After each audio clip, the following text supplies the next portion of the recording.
Okay, so I promise I'd do this, and although I don't have Wi-Fi at the moment, I will have it in a week's time, at which point I will upload this video, so this will be getting to you on like the 16th or 17th or something like that, hopefully.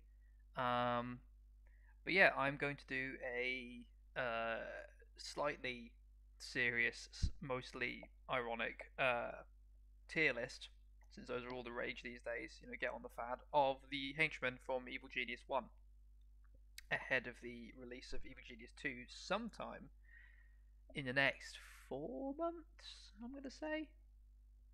So, I've seen a couple of these. I vaguely know how they work. I mean, it's completely subjective. Um, I've got my tablet has a little bit of extra information open, although I've just realised it's very low on battery. I don't want it to die mid stream, but I think we'll be okay. I mean, I'm largely going to be going off the top of my head anyway. But I wanted to double check some information. I'm now just quickly scanning my surroundings to see if I can put my iPad on charge. It's alright. You know what? Actually, I'll just bring up my phone as well while I'm talking so that I have a backup. But yeah, I'm going to be doing a tier list of the henchmen from Evil Genius 1. I'm also planning, if this is fun and successful and worth doing, to do one for the minions as well. That will be, of course, a bit of a different tier list because they're already kind of tiered because the higher level, but actually no, because the higher level ones are often actually kind of useless. So I don't think it would be particularly controversial. That one, I might even do a tier list of the respective super agents and agents. I might as well just because they're there. That's like the third tier, isn't it? It's like you got the henchmen, you got the minions, and you got the agents. I won't do one for the evil geniuses or Eugenii because there's only three of them, and they don't really matter. The differences between them are, I think, bugged at best and completely negligible at worst. No, the other way around. Negligible at best, bugged at worst.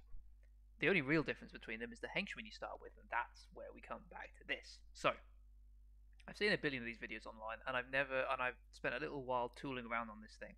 I've not figured out how to make it all sort of swish like they do. I think they just cut their screens with some kind of in like post because I don't know how you get rid of all these setting buttons or all this stuff down here. I don't know how you get rid of that. So I've just zoomed in the screen as best I can. So it's sort of approximating. It's very kind of, hodgepodge. But yeah, that is they've got put on here in a random order. They also got clips, which is a bit annoying, but what can you do? So I guess we'll go through the order they put them in, which is an interesting order anyway.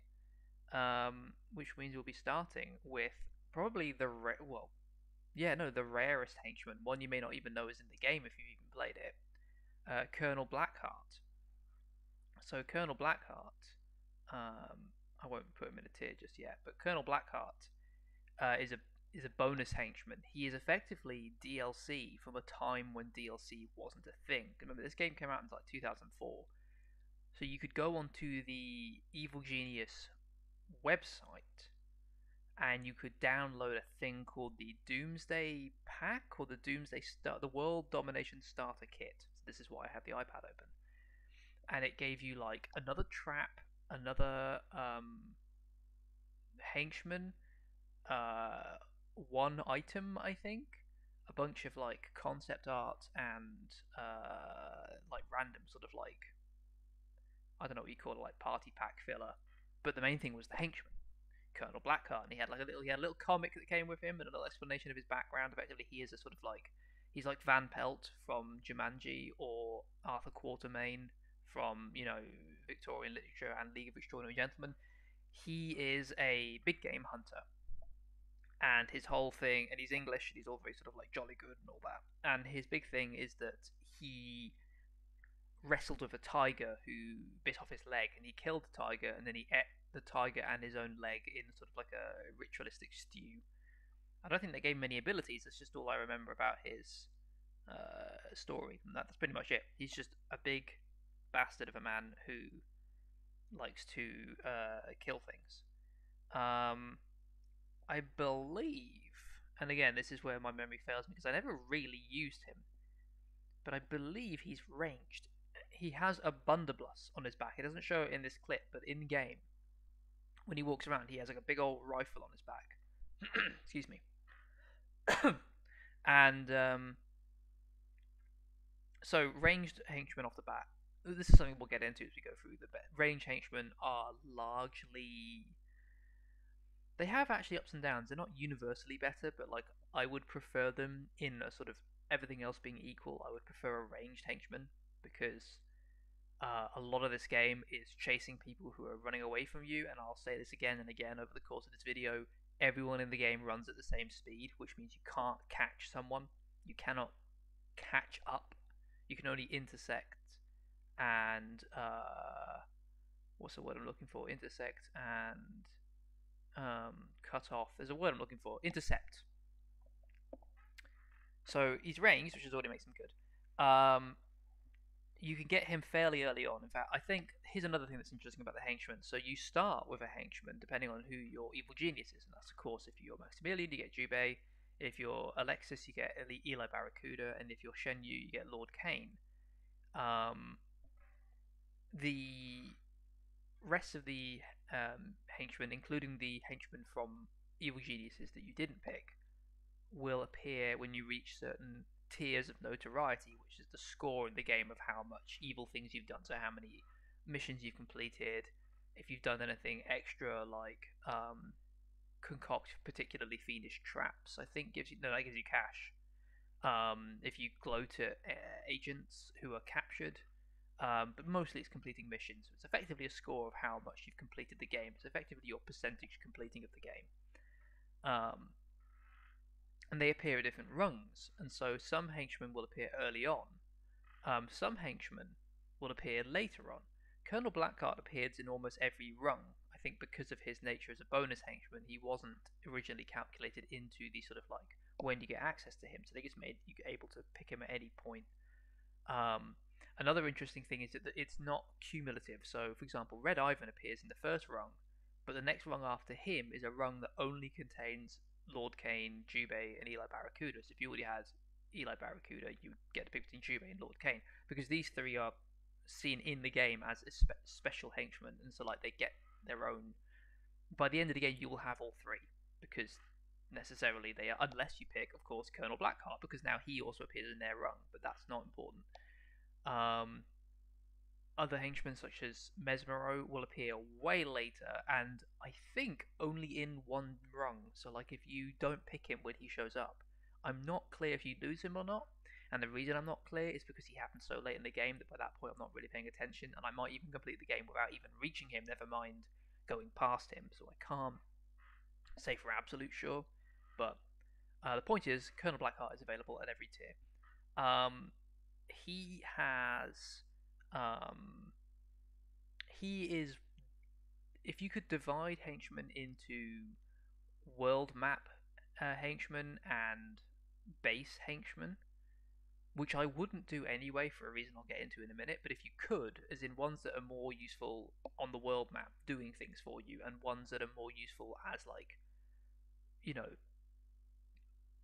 what's the word I'm looking for, you know, very good minions who are just useful for like wandering around the base and intercepting problems and being your sort of like first response. He's definitely in the latter category. He is useless on the world map. He is terrible at stealing. He is terrible at plotting. He is very much a guy for patrolling your base. And the fact that he's ranged means that he will be useful outside, which often henchmen can suffer outside because again, they run at the same speed as everyone else, and they can take a lot of damage just getting to a fight, if there is a fight indeed. So Colonel Blackheart is useful in that respect. He has two abilities. Okay, so all henchmen, beg your pardon, have three abilities, but all of them share the first ability, which is Gather Minions. So I'll talk about Gather Minions just briefly. Gather Minions is your henchman sort of makes some kind of gesture, and above them are sort of like radio, sort of frequency. Like an old school movies where like it would show like news going around the world, and it would have like a picture of like an antenna, and then like radiating rings would like ripple outward from the antenna. That happens from their head, and everyone in a nearby vicinity. I can't give you an exact measurement, but like, you know, roughly a room or two away from them, all minions will immediately stop what they're doing and be magnetized to come be at the position of the henchman and follow the henchman as the henchman moves for a handful of seconds, like maybe a minute or maybe less than that. Gather minions is therefore useful if you wanted to grab a bunch of people and say, yeah, come with me. You, and you, come with me, sort of thing. I basically never use it. It's not that it's bad or that it doesn't do its purpose or that it is self-defeating in some way, like some of these are. Some of these abilities are. It's merely that gather minions is a blunt tool that solves a problem that if you are playing this game properly, you have already, negated the issue that it resolves. That is to say, there's a problem and you want a lot of minions to respond to that problem. If you have a good security system, cameras that spot the problem and relay it to loudspeakers that are in the correct areas, if you have designed your base well so that minions and your layout of loot and items and staff rooms so that your minions gather in the correct spots, if you've even done advanced, maybe slightly exploity, slightly cheaty, I don't think they are, but they sort of are, tricks like creating guard stations by having effectively broom cupboards at door security number 4, the highest security, which demands that they be guarded by military minions, which means that you will guarantee that there is a place in your base where 2 military minions will be standing at all times. And if you do that entire corridor, you end up with a room full of on-duty military minions standing at post, which means that you have like you've effectively created a permanent gather minion like kind of radius, because there will always be minions in those areas. That's what the game's about, really. The game is about the fact that you can't control the minions is like the most fundamental part of the gameplay. It feeds into everything else. It feeds into the decisions you make. It makes the henchman more valuable, but it also means that the rest of the game is built around trying to divert the flow of natural minion AI to make them do the things you want them to do. And one of the things you'll want them to do is respond to threats. So if you have a good security system, and if you have a good base layout, and you have good positioning of loot and areas that minions will go to when they're off duty, you won't need the gather minion button, because they will already be where you need them to be. They will already respond to threats, and they will already be in the areas where threats are likely to happen. So, for example, someone comes through the front of your base, you can go back and check my Let's Play of Evil Genius from like 3-4 years ago. It was 4 years ago. You will see on Island 2, especially when I had the leisure of like building from scratch rather than getting the rooms piecemeal as the game unlocked them.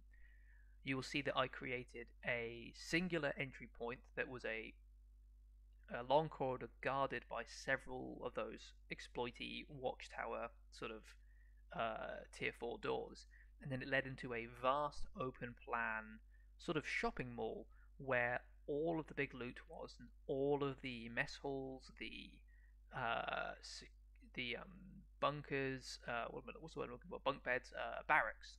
All of the barracks, the mess halls, the staff rooms, the archives, all of the replenishing things were there, so that there was an immense amount of foot traffic. Oh yeah, my iPad has died, so now I go to the phone.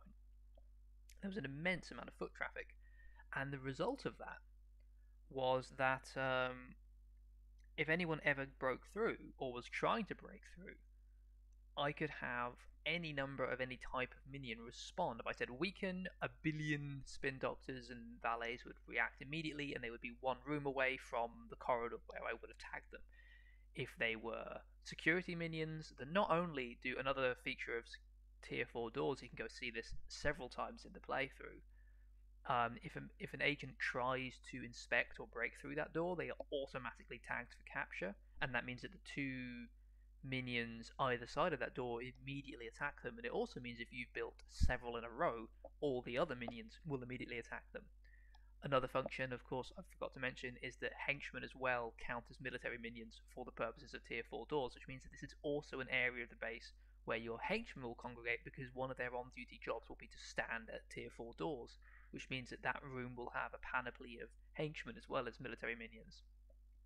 I also, for that very same reason, had my prison where I kept all my cells, my security room. I had that as a small annex that wasn't connected to the rest of the base, that you could only reach through that shopping mall style layout, because it meant that anyone who broke out had to also get through that part of the base before they could even do damage, much less escape. So the long explanation there being that I'm going to discount gather minions as an ability, not just because they all have it and so it isn't useful for determining between any of them, but also because I never use it, because the way I play the game at least, or the way I feel like the game is encouraging you to play itself, gather minions is solving a problem that you shouldn't have. That being said, I have used it. I have used it at times. Another problem with it, just before I move on, is of course it summons all minions, which means you're going to drag along technicians and valets with you. I believe I'm correct in that. I don't think it limits itself to combat ready minions, which means that if you have a firefight and you're like, crap, I need a bunch of people, and you drag them in, you're now dragging in completely useless, vulnerable spin doctors and quantum physicists who are expensive to replace and aren't doing their jobs now, that are also not going to help and will die. So it's a very clumsy tool that I've never really found a decent application for. But yeah, so let's look at Colonel Blackheart's particular abilities. So as well as gathering minions, each henchman has access to 2 unique abilities. Another brief bit of overview that I'll go over this once, and then for the rest of the henchmen we can just move on at a bit of a quicker rate. You unlock these abilities. You start off when you first recruit a henchman, they will have gather minions unlocked and they will not have the other 2 abilities unlocked. Those abilities will be unlocked when you buy them with experience points. You accumulate experience points by majoritively by killing or capturing enemies, by winning fights. The cost of the abilities typically is that one is slightly cheaper than the other. That doesn't necessarily mean it's a worse ability, it just sort of means that they're tiered in that sense. And if you wanted to, you could, even though, so say one was 250 and one was 500, you have 250 XP, you could buy the 250 XP one, or you can just wait until you've earned another 250 and then buy the 500 and then buy the 250 secondarily afterwards when you've earned back up to 250. You don't have to buy them in order. Some henchmen, for some reason, especially higher tier henchmen, and by higher tier I don't mean better, I mean available later in the game. Some henchmen who are available later in the game have grossly inflated experience costs for their powers, which would suggest that they are, especially because they're appearing later in the game and they have these higher cost to unlock abilities, would suggest that they are more powerful, more versatile, more desirable. But they obviously are, you have to work to earn them, both in terms of getting that far in the game, getting that higher notoriety, and then grinding them through enough kills. That's not really true, and it creates a unreasonable kind of economy of henchmen, where some of them have good abilities or decent abilities, but are by no means worth the amount of effort you have to put in to unlock them. So another reason why Jubei, Eli, and Kane are very good is that because they are, as well as being top tier henchmen, they're also starter henchmen. All of their abilities are very low cost to unlock. Even if you play as Jubei and you don't unlock Eli and Lord Kane until later in the game, they don't have a different set of costs because they are now later game henchmen. They only exist in one state, and that state is they are the beginner henchmen, which means all 3 of them have very cheap abilities, and those abilities are almost universally very good. So let's look at Lord Kane. Let's look at Colonel Blackheart now. He has 2 abilities. The first is Man Traps, which is the cheaper of the 2. Colonel Blackheart is a master of trapping. He may plant one area with traps. Agents caught will struggle for vital seconds. Allow Blackheart to close in for the kill. Now, this is where I'm going to be perfectly honest. I've not really ever used this ability. I've had Blackheart in the game a couple times. I've never really found a use for this, and this will come back up with Red Ivan as well. Traps don't tend to be especially useful if you put them. Usually, you can only put them outdoors, and especially on Island 2, there's no guarantee that enemies will come that way. If you're trying to put them ahead of a group of agents coming that way, you need to be pretty sure you know where they're going, and you need to give yourself enough time, because doing the ability will probably be enough to get those agents to react or aggravate, especially their soldiers. Um, if agents struggle for a few vital seconds, again, I'm going purely theoretically here again because I've never actually really seen this used, but that doesn't strike me as being as. I mean, it's more useful than not, right? But unless you are tag teaming Colonel Blackheart with a bunch of other minions and things, basically a big part about this game is the, I guess you could call it the, I'm using a completely different term here from a different context, action economy. But the sort of the economy of the action, that is to say the fights, is largely comes down to how many hands can you bring to the fight. Your guy might be particularly strong, but when they have 5 guys and you have 1 guy, even if that guy is strong, he's getting hit every second. He's getting hit 5 times relative to the 1 hit he's doing. Typically, that 1 hit is to 1 person, which means even if he kills that person, and a reminder, even if they are low on health, that doesn't affect their hits. A guy who's close to dying is still hurting your guy just as ably as he was at full health. That means that you're wailing down that guy. There's still 4 guys hitting you. Then you go to the next guy. There's still 3 guys hitting you. It's unsustainable. So even if Colonel Blackheart can close it in and punch those guys a couple times, that isn't necessarily going to do anything especially useful. So yeah, I've never really found this particularly useful. I've had Colonel Blackheart in the game. I've never found myself using this. I can't even visualize in my head what it looks like. But there it is. Pendragon is the next ability. Pendragon is the name of a monkey that he has. Blackheart's only friend is a bad-tempered and vindictive monkey named Pendragon. He can launch the monkey at a nearby enemy, whereupon he becomes a fury of swirling claws, sending those into a nearby blind panic. So again, it's just as well we get this guy out of the way because I don't really know what these abilities look like. The thing with monkeys in this game has been that they've always been a bit glitched. There was always meant to be a trap that you could use to capture the native monkeys on Island 2, and then you could use them as a trap. It didn't work. There was meant to be an item you could capture from the Europe, I believe, map where it was a monkey in a cage. That was also glitched and didn't work. That whole thing was a bit broken, the monkeys. So it seems like this was their attempt to at least bring some kind of monkey-related content into the game. It says here that it sends them into blind panic. Again, I wish I knew more about this guy. But if it sends them into a blind panic, that can be useful when people go into the panic animation, which is to say they sort of flail around, eventually starfishing. Like, they sort of have their arms wide out and their legs wide out, and they effectively hop from leg to leg as they run around blindly, screaming, waving their arms. They do it when they're on fire. They do it when they're intimidated by certain things. Tourists do it when they get and minions do it when they get trapped in rooms they can't escape. That's useful because you can always attack them whilst they're doing that, and even if being attacked causes them to snap out of it and turn into an aggressive mode, they won't do so until they have completed the animation. So that can be useful. That can bring you a couple of extra seconds in. So ultimately, I'm going to have to put. So now we're actually getting into it. I'm going to have to put Colonel Blackheart in. I'm going to put him in C tier because I don't know what he's like, but my suspicion is that he's not especially useful. He probably punches. He probably has like a mean swing. Like he can probably do a lot of damage. He uses a sort of the large body animation type along with Moko, Ivan, Eli Barracuda, and that tends to imply they have a bit of strength behind them, but maybe not. I ultimately don't know. If there was, I should have added an extra tier that was called the Colonel Blackheart tier. I'll just put him in D tier, which is the I don't know tier. Like he's, and basically no one does because like hardly anyone would have ever played with that.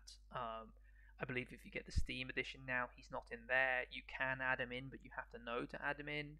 Um, it's just not. He basically doesn't exist. He's a ghost. But yeah, now we'll move on to the next guy, which is the Butcher. So the Butcher, you can get him from Polynesia. He is one of the, I believe, second or first tier minions. Sorry, henchmen. So he is available. Let me double check this. Where is it? He is available. Yeah, so he's available at the second tier, 175 notoriety. So the first tier is 75 notoriety, so you will unlock them almost in the tutorial, is almost the point. They're almost like tutorial henchmen in that sense. The Butcher shows up in the much wider 175. So when the Butcher shows up, you have a wide choice of at least 6 henchmen. And so it's not always going to be clear which one to go for. I went for the Butcher as the kid because he was cool. He had this kind of cool vibe. He wore his doctor's science kind of coat, but he had this weird, freaky mask. I didn't understand the reference to Dr. Hannibal Lecter at the time. I just thought he was neat, and he attacked with a bunch of cleavers. His voice is creepy. He's doing like an impression of Dr. Hannibal Lecter, so he has this weird, creepy sort of sing-song, and he makes like weird hissing noises. So yeah, I picked him as a kid because he was cool. So I'm very familiar with this character because I played with him a lot. But actually, and I had no way of knowing this as a kid, he's actually pretty good. And I would put him, I think, I would put him in, there being an S tier, I would put him in A tier because he does have his weaknesses and he is only useful at certain things. But he's actually, yeah, pretty good. So, excuse me. So, he is. Well, I'm just reading through his profile quickly to make sure I have all my information correct, and I notice it says he's terrible on the world map at stealing, but he's excellent at plotting, and that's something I forgot to talk about with Blackheart, but it's just as well because we were spending a bit too much time with the pre-ramble before I got to Blackheart. So now we're actually into it. I will quickly cover this as well. The henchmen on the world map in the standard game are bugged. I think you can fix it, but I can't remember where they. I think there's a main patch. There's also a fan patch, and I can't remember if it gets fixed in the fan patch or the main patch. And even if it does, when I'm playing half the time, I can't remember if I have the right patch or not. So I don't know if they're fixed. And so my instinct from a very young age has been learned to just be averse to putting them in the world map because they're not good for it. I just realised we're missing a henchman. That's annoying. On the thing down here. What shall I do about that? Because I don't have the editing skill. No, I'll tell you what I'll do. I will stop and start, and I'll cut out the middle when I go get it. So that's what I'll do. Anyway, I'll do that in a second. But the henchmen on the world map are bugged. They don't. There's some like number. There's some inverted value somewhere. The thing about this game is it's very very hard to mod because adding in like textures and changing like layouts is basically impossible. But changing numeric values, like how much money something costs, or how high a stat a minion has, or how expensive a henchman ability is, or for example, what is the maximum population cap on the island? It's traditionally 100. Gameplay's better at 150, 200, to be honest. because the only thing you get with 100 is that you just have to constantly rebuild the minion population, and that's not a difficult task. It's not like a strategic consideration. It's not like, oh, you're in a vulnerable period right now where you need a lot of diplomats, which means you have less military minions. No, it's not really a problem. It just takes a while. It just adds like um, filler. Uh, But yeah, so one of the things that you could probably edit this yourself to fix is the values of what do the henchmen do when they are present in a world region. Do they, you know, they're supposed to decrease the amount of time an active infamy, that is to say, a mission takes. They're supposed to, if they are, good at stealing, increase the amount of money that's being stolen. They are supposed to increase the rate at which new missions are discovered if they're plotting. That being, if they're good at it. If they're terrible at it, then they obviously don't increase it. But in the base game, that value is inverted. They make missions take longer. I don't think they make you learn less money, but I don't think they make you earn more money, and I don't think they have an effect on plotting. So although the butcher is good at plotting, and terrible at stealing, I would rarely have him in the world map because he doesn't help. I'm unclear if on the base game, because another thing they do is they obviously, because they are effectively all of them, even the sort of nerdy, wishy-washy ones, they are all effectively military minions, which means that they are good at fighting, better than the average minion, and so on the world map they protect other minions. I've never been quite sure how mechanically that works, but effectively, if you have military minions during a mission, they will either decrease the rate at which minions are lost by attrition in the mission, or they will at least take that blow themselves. Henchmen do the same thing. I'm not sure if that value is inverted because I'm not even sure it's a value. I think it's just a status. Um, so, point being, I'm not really going to be considering their value on the world map because my instinct is to just avoid them on the world map. However, if you do have the patch, the only thing I will say, Eli Barracuda is very good at stealing, and he's always worth bringing along if you just want to earn a lot of cash. But that's pretty much the sum total of it. So, the Butcher. He is so what's I said before, that everyone runs at the same rate? No one fights at the same rate, and that is another key consideration in fighting. The amount of like hits per second. So, for example, Jet Chan hits most of his fighting animations. He hits multiple people very quickly. He has one where he does a slow mo kick, which is very powerful, but also takes a while. So he's variable. Jubei, we'll get onto him in a minute, but just a quick sort of like teaser of his discussion. He has a very slow rate of attack, but it's quite powerful.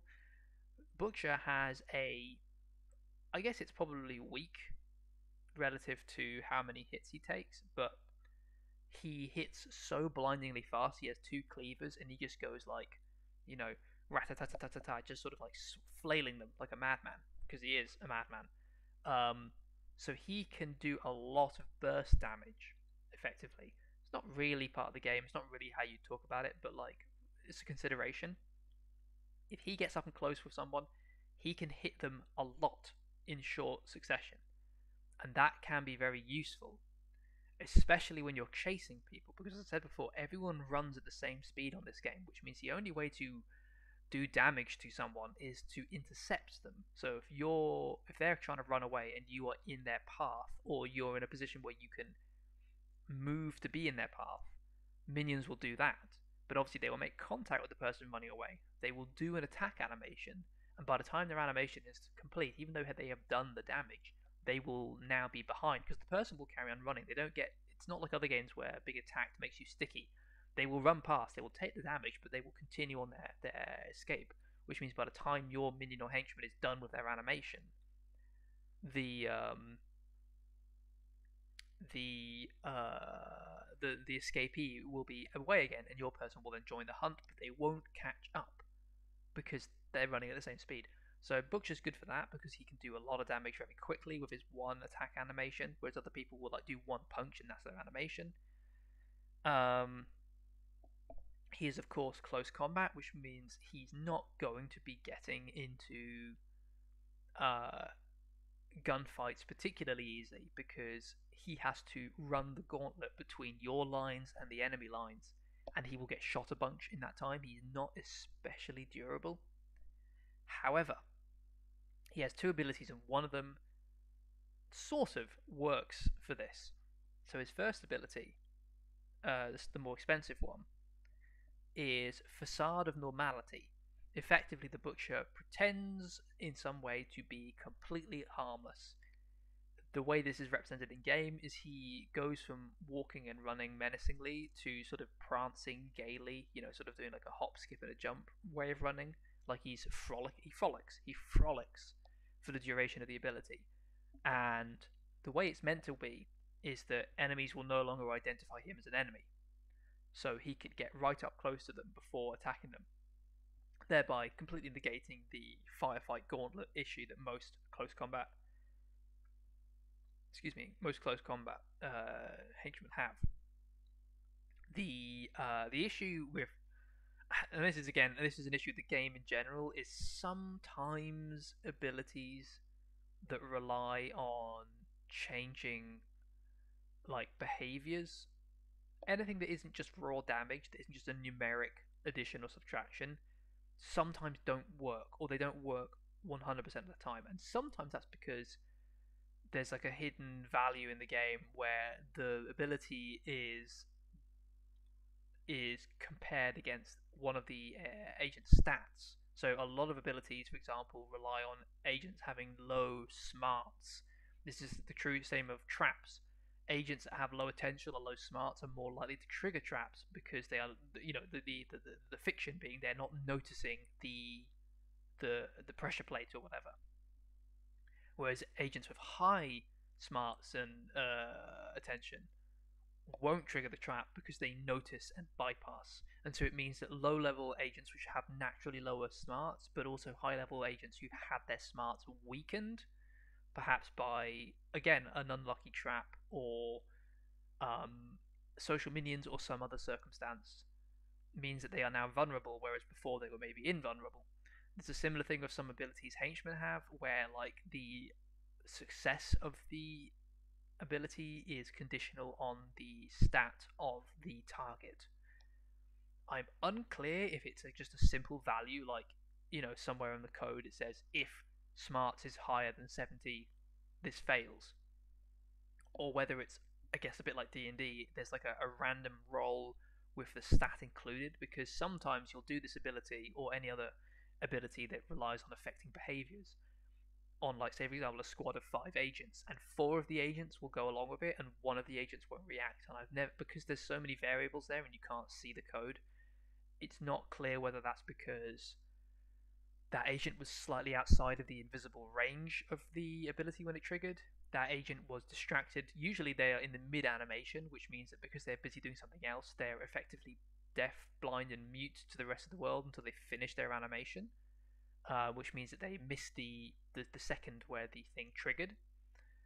Or because, like, if there's a random element, everyone else failed, whereas they had a particularly high quote unquote roll and succeeded. That's not clear to me. So sometimes when you do things like this, you will prance towards them, and most of them will react, and one of them will not, and they will carry on shooting you. But still, you've managed to negate the majority of the firepower. Other times it won't work at all. It's not clear. It's useful, but like most things in this game, and again, I don't want to ramble too much. I will save this rambling for, I think, Red Ivan. But broadly, my philosophy in this game is that you really shouldn't be thinking about anything in this game, including henchmen and their abilities, along the lines of how well can I win fights, because if you're getting into fights, you've already made a mistake. And whilst winning the fight is useful for sort of stemming the flood, as it were, playing this game properly, playing this game efficiently, playing this game, in my view, correctly, should mean that you're not having fights. And so considering these abilities along the lines of like how much use will I get out of this ability, hopefully none, because if you're needing to use the Facade of Normality with any regularity, it's because you're trying to approach groups of hostile agents with regularity that implies you've made a mistake somewhere in your game plan. that is resulting in you constantly having to encounter groups of hostile agents. But that discussion is for Red Ivan. So for Start of Normality, pretty good. The much better one, and this is why I value certain henchmen over others, um, is abilities that don't rely on how you interact with agents, but are instead just useful ways of improving the way your base works. And this is where Butcher really shines in my view. Even though I didn't realize this as a kid, I just picked him because he was a cool guy with like cool, Butcher cleavers. His second ability is Terror Tactics. The Butcher can use his intimidating presence to coerce nearby minions into working through their pain barriers, whilst the Surgeon, that is to say the Butcher, is using this ability. Minions will remain resilient, ignoring all stat drains except those inflicted in direct combat. So, basic rule of this game, everyone has stats. Doing certain abilities drains those stats. If in minions' cases, when those stats reach a low enough threshold, they will stop what they're doing and either go get refreshment at the respective room that replenishes that. So endurance, you can replenish that with a barracks for sleeping or a mess hall for eating. Smarts, you go to an archive to read. Staff room, you go to for attention. Infirmary for health. I think that's all of them. And then loyalty, loot increases loyalty. There's no room for increasing loyalty. The presence of your evil genius and loot is what increases loyalty. If they get low enough, they will go into a stupor if it is attention or smarts, or they will pass out if it is endurance, or they will die if it's health, or they will abandon you if it's loyalty. In the case of the stupor for smarts and attention, they will then be escorted by a minion, a valet for example, to a room where they will slowly regain that stat naturally, and then once they have returned to a state of awareness, they will then use the amenities provided to increase their stat quicker than just a natural refresh rate. Similarly, if they pass out in a barracks, they will immediately. There's a thing with barracks where, like, if you pass out, if you get dumped on the floor of a barracks, you immediately revive. You come back to like 1 endurance, and then again you'll use a barracks bunk bed to replenish quicker than the natural restoration rate. This is also true of henchmen. If henchmen get knocked out, because again henchmen can't die except in specific circumstances, a valet will pick them up and take them to a bunker barracks, dump them on the floor. The henchman will then wake up and then will do. Each henchman has an animation they do to refresh themselves, which lasts like 2-3 seconds and reverts all of their stats to 100, because henchmen can't be wandering around with half stats, and they also can't use equipment to refresh themselves. It's a bit of a cheat. The point is, if you have like a control room, for example, or a laboratory, that drains obviously smarts and attention because they're focusing on these difficult tasks, and if they reach a low enough threshold, they will stop what they're doing and they will either go into a stupor or they will leave of their own free will to go to a staff room. What Terror Tactics does is it suppresses that instinct. Minions will work even until they reach 0, until they would normally pass out or become a drooling idiot, and they will not stop until the effect ends or they leave the radius of the effect. The effect is described by a kind of grey circle aura surrounding the Butcher, whilst he makes an animation of sharpening his blades meaningfully and menacingly, and everyone around him will have these little kind of sweat emojis kind of bouncing off their heads to imply that they're all sort of like perspiring under the stress of working from the threat of, the terrorizing of this man. Again, if you're playing the game correctly, you shouldn't need this because you should have like a healthy turnover of staff, refreshing and replacing those who have depleted their stats. But it's fun and it's useful, especially when you have like big projects or you want people to just push through something. It's useful, for example, during the rocket test facility mission, I believe, because I'm not actually sure this is true, but it feels right. I'd have to double check, but he would at least stop them wandering off if they got bored or distracted by something else. He would keep them focused on the mission. So Terror Tactics, I find, is particularly useful because it doesn't have a fail state. It doesn't rely on combat where the Butcher could get wiped out before he could even use its ability, and it effectively lasts for as long as you want it to last. It lasts for a very long time because he's just there scraping away. So between that and his high rate of damage, rate of attack, I don't know if the actual blows themselves are fairly substantial. I do have memory of him doing quite a lot of damage. And the fact he's cool, and the fact he was sort of my OG kind of pick. That's why he is my. I'm going to put him in A tier. Um, I'm now going to I'm going to cut this bit out and go get the other henchman. I had to add Dr. Neuroside on there. This is about a third I've now mentioned, so even though she's at the bottom, I want to. I'm going to move her up because I want to talk about her sooner rather than later. So next up we have Jubei.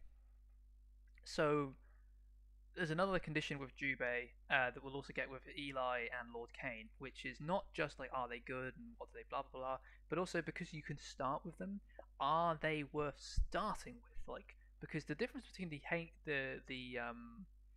evil geniuses, evil genii, are largely negligible. So on the one hand, you have so let's talk about the evil geniuses quite quickly. You have three. You have Shen Yu, you have Maximilian, you have Alexis. Each of them has a aura around them that refreshes attention and loyalty. Alexis has the largest radius. It can fill an entire quite large room.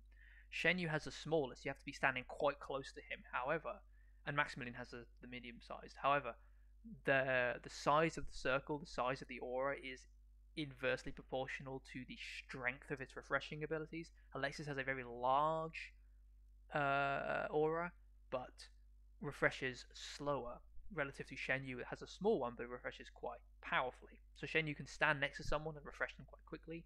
Alexis can slowly bring up the stats of everyone around her. If you were to run past Alexis and she's standing still and you went from the diameter of her aura, you didn't just clip it, I don't know, but I would imagine you would probably, over the course of that length of space you're running, at the speed you're running or moving, you would probably increase your stat relative to the amount of time you would get inside Shen Yu's very small circle moving at the same speed. You know what I mean? It's not really clear. It's not. I've never been able to test it because it's really not that important. The circle is important. The positioning of your evil genius is effectively as a powerful mobile piece of loot. That is to say, something that can like refresh the ability of everyone around them is very useful. Most of the time, you're going to want to have your henchman, so your evil genius, standing in a high foot traffic area. So, for example, my shopping mall in my Island 2, or more traditionally, just in the control room where the majority of people are and where they are draining attention. It can also be useful to have your evil genius move after a fight to not outdoors, that'd be too dangerous, but indoors if they were to fight in a corridor and there's lots of body bags of agents, having your evil genius stand in that area is useful as sort of like a dampening effect on the negative loyalty and attention draining of body bags. Beyond that, not really much difference. Each of them has an ability, so Maximilian has discounts on buying clues as to what combinations of objects will produce new furniture. That is not only is it glitched, I think, but it's also an entirely negligible ability once you have just learned. Because again, one of the problems I would say with it's not really a problem. It doesn't really bother me, but like it's this is where it becomes a problem. Of the research in Evil Genius 1 is it's fixed. You know, a door, a basic security door plus a basic security camera will always produce the laser research object. That sort of combinations are always there. And once you've learned them, you just know them forever. You don't need those discounts to tell you what to buy. Secondly, you don't know what you're getting when you buy, so you might be like paying all this stuff, and then you just get some, you know, extra bit of, you know, staff room equipment, and so you've spent a lot of money, even though it's a cheaper amount of money. You've still spent an amount of money, and you've not necessarily gained anything useful for it. You know, what's that for? So generally, Maximilian's ability is a bit rubbish. Alexis's ability, I don't remember what it is. Let me quickly Google it, but I'll talk about Shen Yu's ability. Shen Yu's ability is he has an ability to slow down the response times of agents of justice. So when you do something bad in the world, you can be assured that there will be a response team coming to the island. You know, you raise a lot of notoriety in the Saber area. Saber's going to send a team, and they're going to send a team. If you stole a loot, they'll send burglars. If you did something big and bad, they'll send some agents or even some soldiers if you've done it bad enough, and they will send a grade, that is to say, a rank of that agent relative and group of that agent, the number and eliteness of that agent relative to how big and bad your action was. Shenyu delays that process. They still come, but you have more time to respond. Alexis's ability is just loading it up now. Blah blah blah. Background ability. She's the largest, but the lowest. That's what I already said that.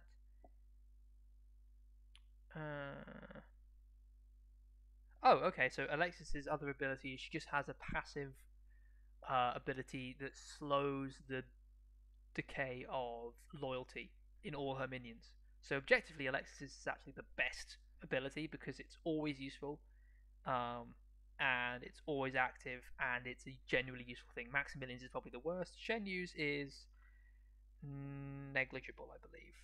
Let me double check.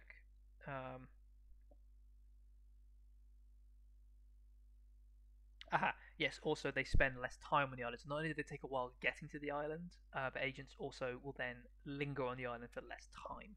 And that can be very useful, especially on Island 2, where it's not impossible and happens with semi-regularity that agents can land on the wrong side of the island, walk in the wrong direction, and end up not even getting anywhere close to your operation before their time on the island expires. Especially useful if it's a super agent, and especially useful if it's Jet Chan. If Jet Chan, you get lucky, he lands on the wrong side of the island, goes in the wrong direction, and he'll leave before he's ever even a problem to you. So Shenyu can increase that. So Shenyu's is useful, but like you can't really plan around it. Alexis's is also sort of useful. But the point is that, well, I guess the point is that Maximilian is actually the worst objectively. But Max does have, maybe they knew this, maybe this wasn't coincidental, Max probably does have the best henchman of the three, Jubei. And here's why. Lord Kane and Ela Barracuda are both very good, and I'll get onto them in a minute. But Jubei is unique among henchmen in his utility. So, let's go quickly over him. Jubei is a Ronin. He's a disgraced samurai with anger management issues. He has one of the slowest attack speeds in the game. He will take his sword and he will hold it, and then he will do a sort of, you know, that sort of thing. There's a word for it, I know there is, in Bushido or whatever you want to call it, or Kendo, the sort of Japanese sword martial art, where you draw and strike in one fluid motion and then sheathe the sword again. Jubei does that, and he sheathes it every time. So he stands there, strikes, sheathes it again, stands there, strikes. Meanwhile, everyone else is punching, 2-3 times a second. But he does do quite a lot of damage with that blow, so that it can be useful. But it means it's like a slight consideration in how he fights. Where he really shines is his abilities. So like I say, like everyone else, he has Gather Minion, he has 2 abilities. And you unlock these very cheaply. The first is Eviscerate. Jubei basically does just a very big attack.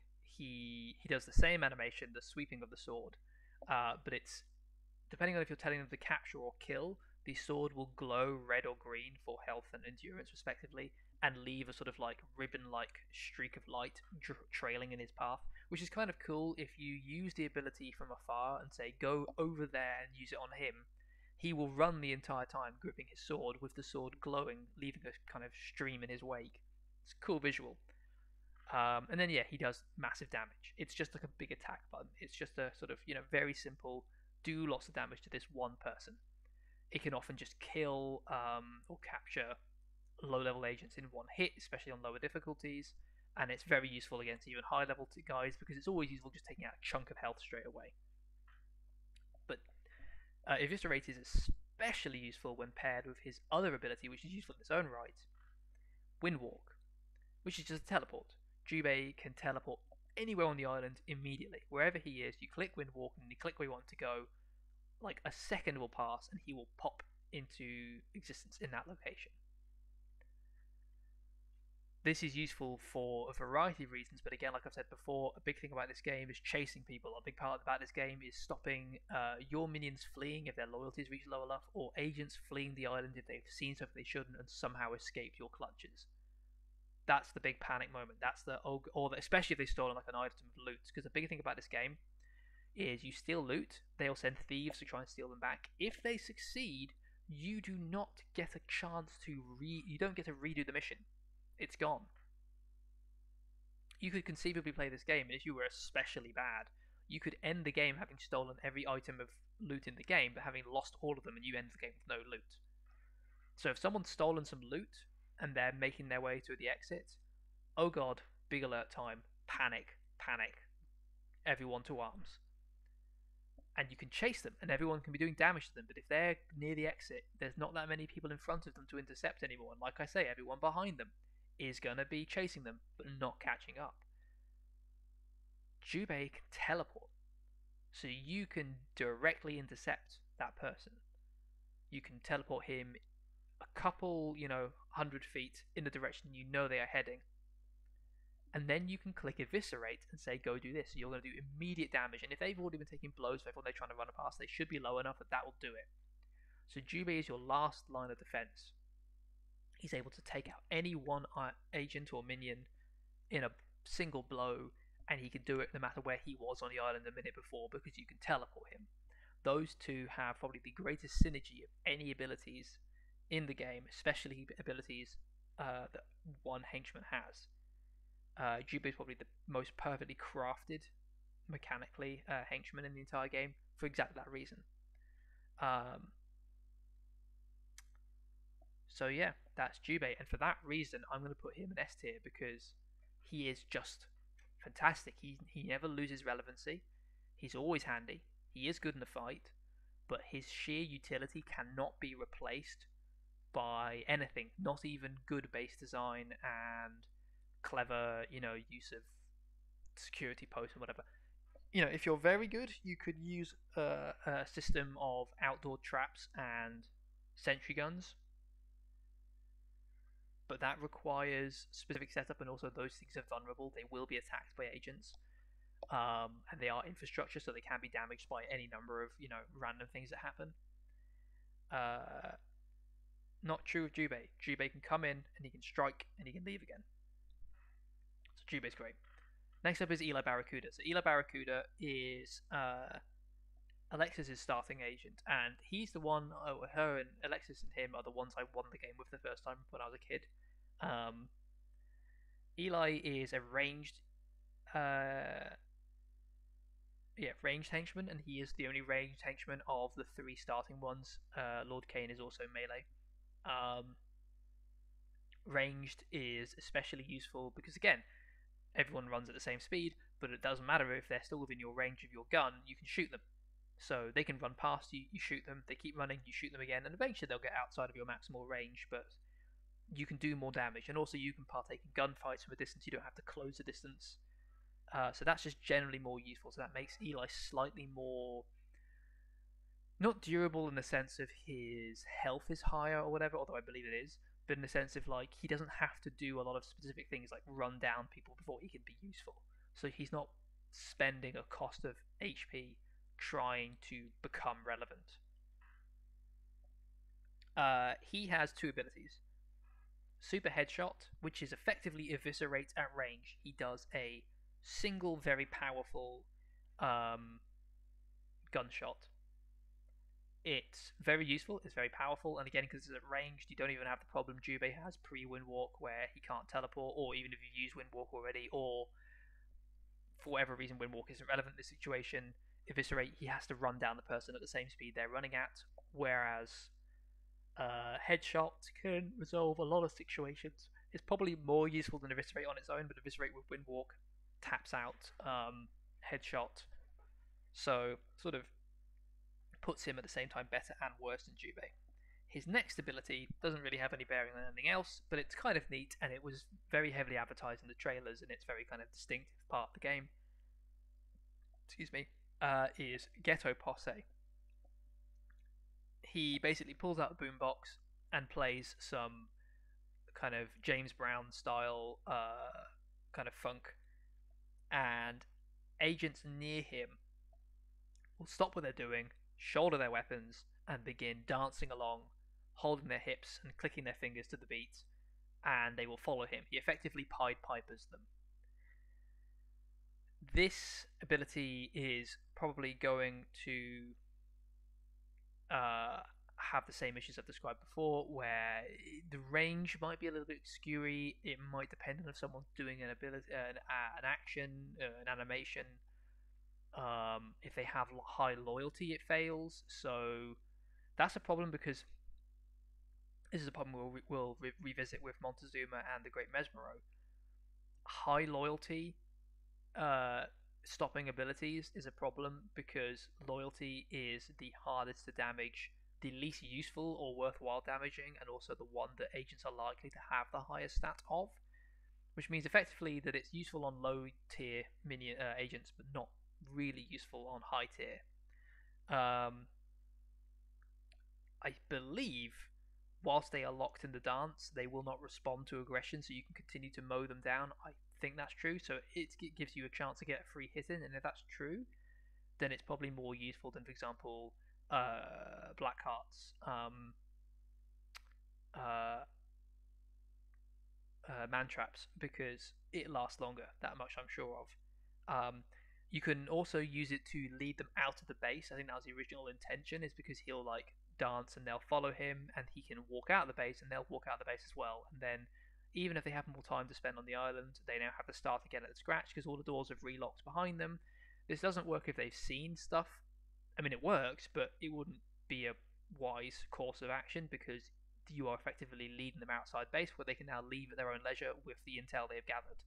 So it's useful to do before they've seen anything too bad, but if they've gotten deep enough that you want to get them out before they do see something bad, Eli can be useful for that. The problem is, of course, if those agents are hostile, they stop being hostile whilst the ability is ongoing, but they resume when he finishes, and wherever they finish, Eli will be with them, because of course they will follow him, and he will not, you can't, the ability is tied to being in Eli's presence, so you can't have them get a safe distance away from Eli. Whenever the ability finishes, they will be standing right next to Eli, and if they choose to be aggressive, Eli is now locked in a fight with these like 6 people. So this can be useful if like you're panicking and soldiers are attacking your base, and you use this ability, and thankfully all of the soldiers are ensnared by it, and they stop fighting and they begin following you out. Even if you can't do any more damage to them without re-aggravating them, leading them outside of the base will be useful in one respect, because they're not blowing up your base anymore, but they will attack Eli the second it's done, and he will probably lose that fight. It's not a problem, he'll get knocked unconscious, maybe that's the sacrifice you're willing to make, but it's worth considering. So on the whole, Eli has a less cohesive set of abilities, but he's probably just as useful, and like I say, if you do have the packs finished, he's probably one of the best at stealing in the entire game. So he can bring in the big bucks, and that's very useful. I would say that he is probably A tier, because he isn't as universally applicably useful as Jubei. He doesn't have a one specific thing that he excels at. He's just kind of good at 2 different things that Henchmen can be good at. Next up we have Red Ivan, and this is where sort of talk about what I mentioned before. Red Ivan is infamous in this game because, of course, his default ranged attack, not an ability, not a specific thing you choose to activate, his default sidearm is a rocket launcher. And the way explosions, such as those caused by rockets, work in this game is they create a radius effect that causes everyone around them to take massive damage, fly in the air and go prone, and then have to get back up on their feet, which is an animation cycle that is useful if you want to then attack them, because they will have to complete the full standing up cycle whilst you hit them. That can be useful. It sets everyone on fire, which will then cause them to run around in the panic animation, the starfish sort of hopping from one foot to the other, which again is useful. It will damage them quite severely with the fire itself, but it also will damage, of course, all your guys as well. It's indiscriminate, and also if you do it indoors, it will damage all of the items nearby, items being everything that isn't just like, sheer floor and ceiling. So doors, security cameras, any items and furniture. And all items and furniture have durability, which is a rating out of 100 of how close they are to breaking. And if they reach a 0, they will either break and just sort of like pop out of existence with a sort of explosion noise, or they will actually explode, especially if they are, like, for example, power generators, or I believe doors explode as well. Um, this is another problem because then that will cause further explosions. Because, of course, when you blow things up, they set on fire, like I said before. That's also true of items, and so the items will continue to burn. The agents will eventually burn out. They'll sort of like run around panicking, and then the fire will go out. Items will continue to burn until you put them out or delete them. The way you put them out is with fire extinguishers. Fire extinguishers are only used by valets. And also, it's not a thing you need to tag, it's just an instinctual thing. If there is a fire on one side of the base, a valet will know this and will make their way to the nearest fire extinguisher and then run to the fire and attempt to put it out. It's a neat little system, but because you can't control it in any way, it does mean if there is a fire, a valet will go to the fire and you can't stop them, which means if that fire is caused by a firefight, say by soldiers or Red Ivan getting into a particularly explosive duel, valets will begin running into the firefight to put the fire out, and they will get gunned down, and they will die, and they will drop the fire extinguisher, which means another valet will be picked up to go pick up the. You can see how it's a cycle of destruction. Never mind the fact that if they fail to put out the door will explode again, cause everyone to be trapped in an explosion, set everything else on fire, probably knock the durability of remaining items nearby down. It's a cycle. It's disastrous. You don't want fire and explosion. And Red Ivan just does that passively. We haven't even got onto his abilities yet. It's arranged, so he will do this if you tell him to attack anyone, to kill them. If you tell him to capture, this is the way the game works, because you can't capture someone with non-lethal bullets in this game. Well, you can, but only sentry guns can do that. Everyone else will shoulder their weapons and go in for the kill. So if you want someone to be in melee, tag them for capture. And then Red Ivan will, of course, go in and start slugging it out with everyone else with a fairly slow but beefy attack animation. So Red Ivan will do this indiscriminately and wantonly. He is incredibly destructive. And we're not even getting onto his abilities yet. And to be honest, I don't really know much about his abilities because I've never used them, because they're just the same problem again. So I'll go through them quickly. One ability is Cossack Grenade Jig. He does a dance, like the sort of like, bending knee kicking dance, traditional of Russian dance, whilst flinging grenades around him. So effectively, he just creates a bunch of explosions in a sort of radius around him. So it's the exact same thing as if he just fired his rocket launcher at several locations in sharp succession in a circle around him. So exact same consequences, exact same problems. The other one is a minefield. He lays out a minefield that will explode if someone passes through it. You lay out one at a time. Again, the minefield one maybe has slightly more utility, but this is where we're going to get into the problem with Red Ivan. Red Ivan not only is incredibly destructive, he solves problems that you shouldn't be having. If you need, with that amount of regularity, to take out groups of highly aggressive, dangerous and deadly agents, it's because you're playing the game badly. It's because you're not letting your notoriety cool down. It's because you keep attacking the same areas over and over again. It's because you keep allowing agents to escape with compromising information that would cause them to go get a agent of the law. It's just generally all round terrible state of affairs. And of course, when the soldiers come, they will attack everything on sight. They will shoot your valets who are just trying to go to the depot to pick up, furniture. They will shoot doors rather than waiting for them to be opened like agents do, which will cause the door to explode, which will aggravate the soldiers into further attacking everything. They will set demolition charges. They will shoot everyone. They will kill everyone.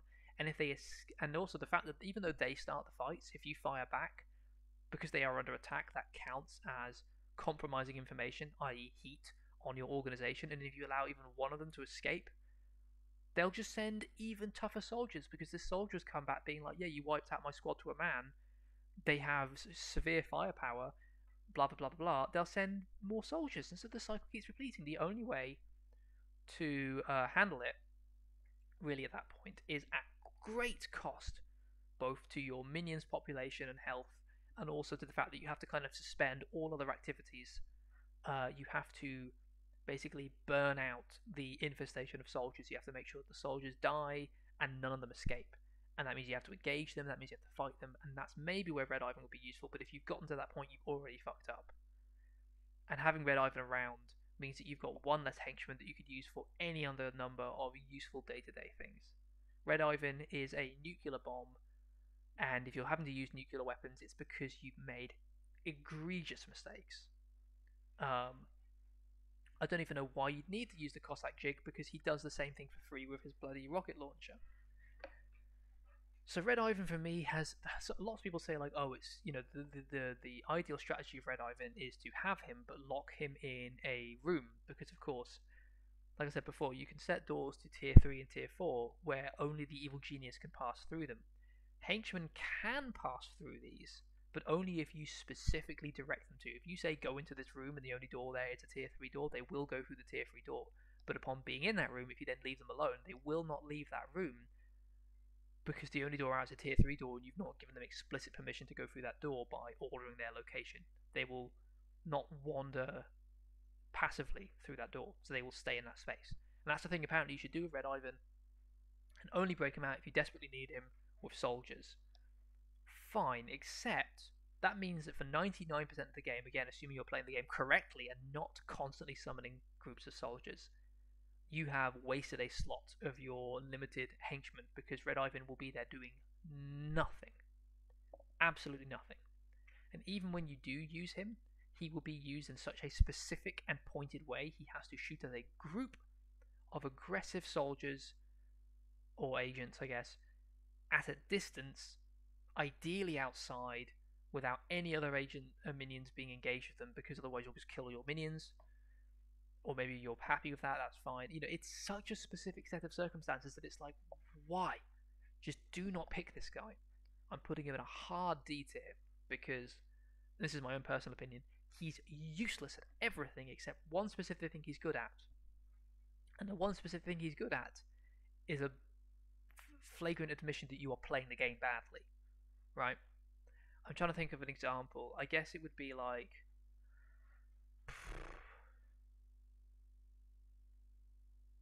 I'm trying to think of a metaphor here. I don't think I need to. I think I've made my point pretty clear, but I'm trying to think of another game to use as an explanation. I can't. But yeah, no, absolutely terrible.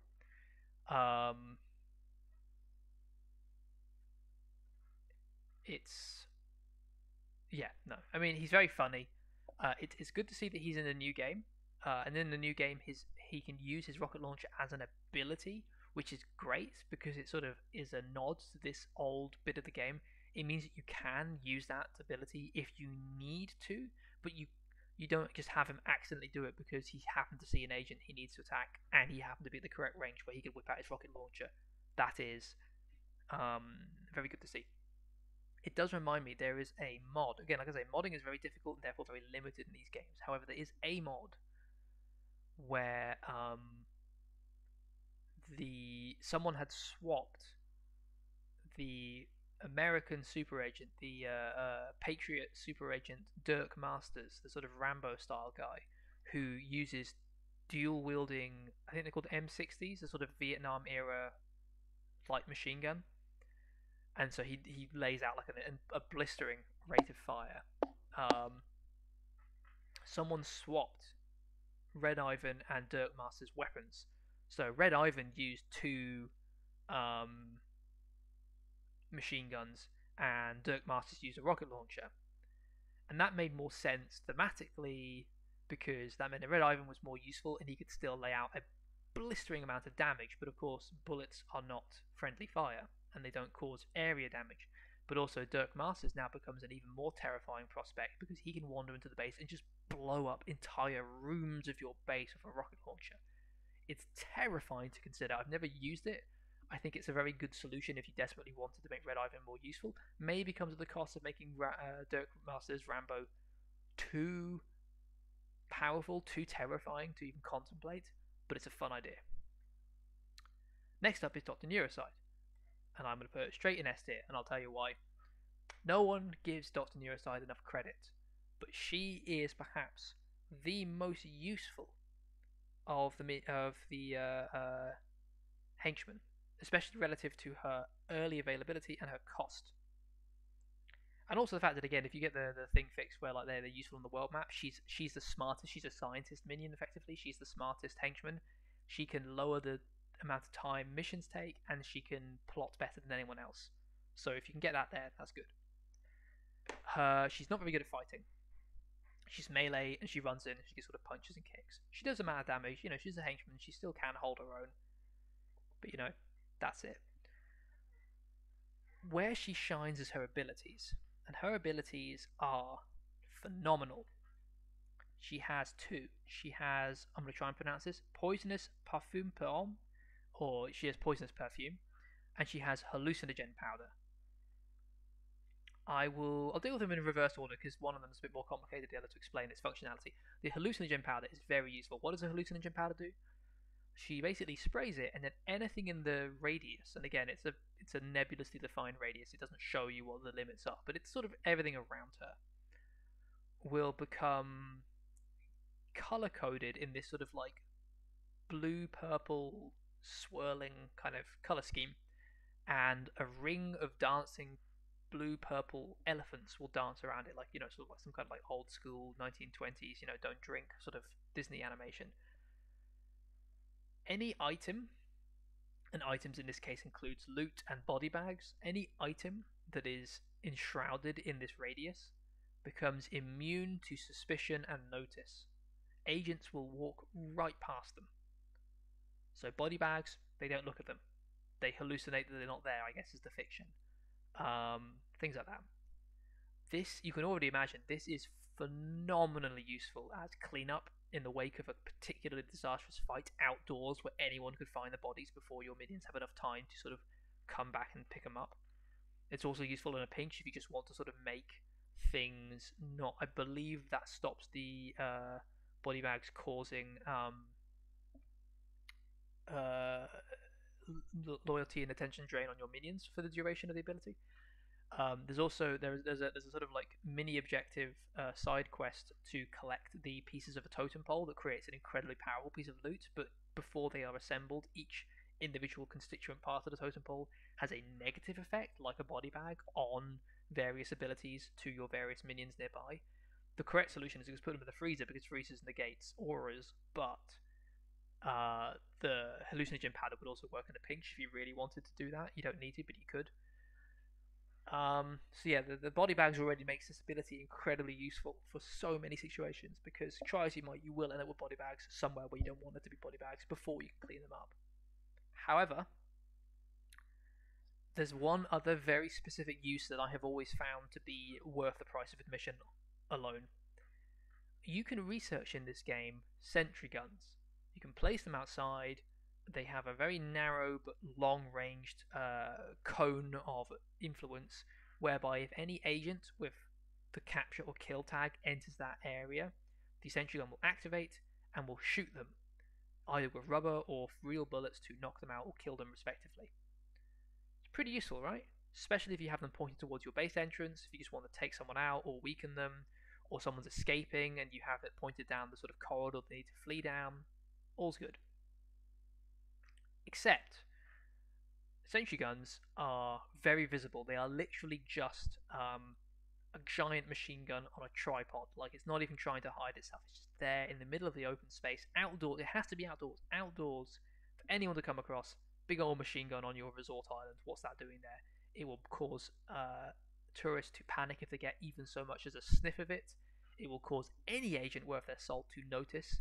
It will cause soldiers to attack it, and again, it has a very narrow field of view, so if they come at it from any angle other than directly head-on, they will be able to kill it without it fighting back. It will aggravate soldiers, it will aggravate most levels of minion, agent. So, you know, nice idea, but completely useless, right? Just simply too many foibles. Not so. You can research a disguised variant, which again won't fool high level agents, but will stop tourists panicking, will let them sort of just exist. And also it's kind of cute because they sort of like it becomes a gun like hidden inside like a piece of thematically appropriate scenery.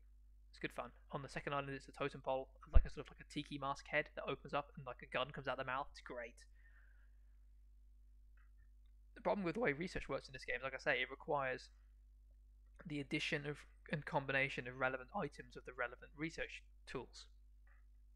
So that means that the scientists have to be able to interact with that item, which means that even if you have the item unlocked, you research security sentry gun, even if you have it in your build list, it's a thing you own, it's a thing you know how to create. If you don't physically build one on the world map, sorry, on the island, scientists wandering around looking for things to research can't find one because it doesn't exist. It's only theoretically in blueprints. It has to be a tangible object they can interact with in order for it to become researchable. And then they obviously have to take a sample and put it through the correct, items. So you need to have at least one sentry gun on the map so that scientists can research it, so that you can discover how to build disguised security sentry guns, so that you don't have to have the undisguised, incredibly obnoxiously high heat, easily noticeable weapons, right? How do you do that? The only real answer is hallucinogen powder. Hallucinogen powder, cast on it, like it's a spell, cast on it will make it unnoticeable in terms of heat, but scientists will still spot it. Again, you have to rely on the sort of randomness of scientists eventually wandering across it. You can't control that. It's like valets. They will just wander around and look at items. They're not necessarily guaranteed to find the right item the first time around, but give them enough time, they will find it.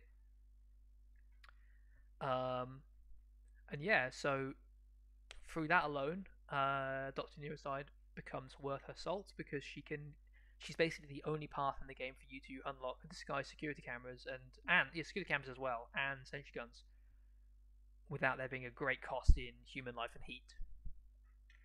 The second ability is it's in French. I can't pronounce it, but it's poisonous perfume of a man. It's poisonous perfume. What this does is it fills an area with a cloud of pink-purple kind of gas that causes. It's a knockout gas. It's not a wait. Is it knockout or is it? No, it does. Sorry, it does damage health. Sorry, I remember now. I remember where I'm going with this. I'm not crazy. It damages health, and anyone in that cloud will take damage. And the cloud lasts a long time, so it can damage. It can kill pretty much anyone, and it's the cloud, so it can kill a group of people. Downside is it can kill anyone, including your minions. And then of course afterwards there'll be a bunch of body bags, but then you got hallucinogen for that, so they kind of work. It doesn't really work outside. People can just walk around the cloud or walk through it. It only really works in enclosed spaces like corridors, and especially in corridors where there are doors that are causing the agents to hang and sort of stand in a particular area, because they will just stand in the cloud. They don't have the withdrawal to realize they should stand outside the cloud. So having it done on one side of a door they're trying to get through, very useful. The thing with health is that if it reaches 0, everyone in the game dies, except for henchmen and super agents, who both just become knocked out. Super agents are of course incredibly dangerous, and trying to knock them out or kill them is incredibly costly because they will damage everyone around them and cause mayhem before you can take them down. You can do a couple of clever things to limit that, but largely you just have to kind of accept that it's going to be a bit of a miserable fight. Except for Dr. Neuroside coming again with the price of admission being paid and then some. Here's the situation. I think I've done this at least a couple of times on the Let's Play. You can probably go find it. I can't give you timestamps. It's been years since I played it. That game. But I'm sure I did it at least once. Here's the situation. You have a corridor. And let's say it's literally like the first corridor it's your entrance corridor. Entrance corridor goes for a certain amount of time, and then, I don't know, barracks or something. Doesn't matter. Point is that corridor has a beginning and an end. The beginning is the entrance of the base. The end is like the rest of your base, and from there on out, fans out into rooms and all of the stuff you're doing. Here's your entrance corridor. In that corridor, you have at least 2 security doors, so that there is almost like a quarantine. You have the outside door opens, you go through. Door closes behind you. You walk a little bit of corridor, another door. That door opens. You're through to like a third section of corridor before you get to the barracks, or just straight away the barracks. Doesn't matter. That section of corridor, that quarantine, that is your death trap. That is the most effective trap in the entire game. In fact, it's even more effective. Let me go one step further. If you have two of these, so you have entrance, door, first compartment, door, second compartment, door, rest of your base. Picture the scene. Mariana Mamba or some other super agent is trying to get into your base. But it's not one of the aggressive ones who's just going to blow up the door, it's one of the ones who's going to try and get through the door. So it's particularly useful with Mariana, which is good because Dr. Neuroside is available early and Mariana is the first super agent. Mariana is trying to get through the door into the first compartment. She's at the entrance, she's trying to get through to the first compartment. You have everyone hang back.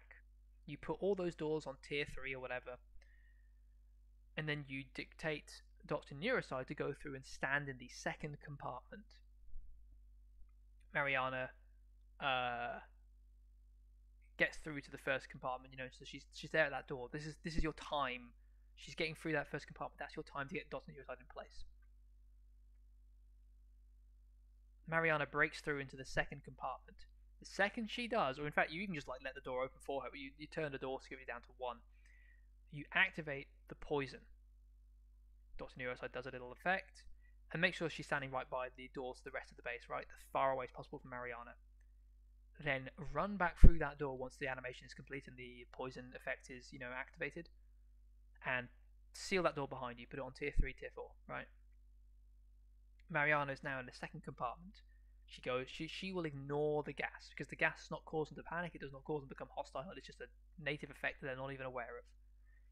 She will walk calmly down the length of the second corridor and begin inspecting this deadlocked door to the rest of your base. Everyone else is waiting behind the door with their ears up against the door, waiting to hear that eventual noise of a thud as Mariana collapses to the floor. Her health has been atrophying the entire time she's been waiting for that door to open in this space, and now she has passed out, and now you can capture her.